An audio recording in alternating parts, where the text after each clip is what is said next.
I'm Heather Day. This is my show, Sideways.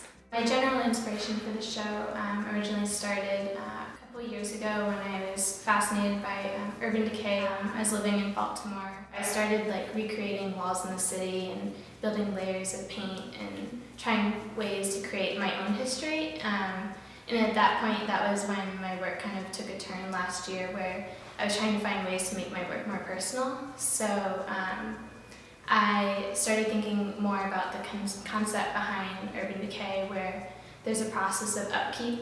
So let's say a graffiti artist goes in and makes their mark on the wall, and then the city goes in and paints on top of it. It starts to decay, deteriorate with salt, and kind of falls off the wall, or someone else goes in and makes their mark again. So there's this constant need for upkeep, and that I was fascinated with.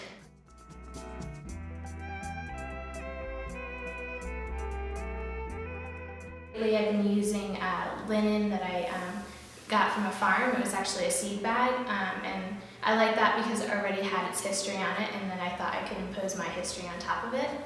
It was like the painting began before the paint was even on it. Behind me there's 198 drawings, part of the petite drawings, and there's no reasoning behind the number. I actually just wanted to set myself a goal. My goal was 200, and I ended up making about 220 of them, and then as I put them up, it was kind of like rearranging cards in a deck. You don't want all the same cards to be next to each other, you don't want the same colors to be near each other.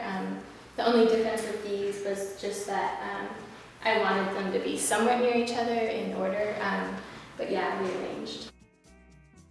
In the middle of, they started off in my studio, and then I was just wanting to experiment more with doing kind of samples. I was still working at a furniture store, so I started thinking a lot about swatches. And so it started in my studio, and then at that point I found out I was moving to San Francisco. And so as everything started getting packed up, my materials started getting more limited. And so I started working with these drawings under those constraints. And so I guess the thing with these drawings was I talked a lot about my work being as if it's part of a book, or pages in a book. And so these ones are very much not about the individual piece, but it's about how they interact with each other and move across. I'm not completely done with the theme of decay. One thing I've been trying to get away, at least in my statements and my paintings, is just that urban decay. I'm trying to move beyond that and kind of discover something more personal in my work. If you want to see more of my work, you can view it at my website, and through my website you can also check out Twitter, Instagram, all those fun things. I like to post a lot of studio shots, so stay tuned.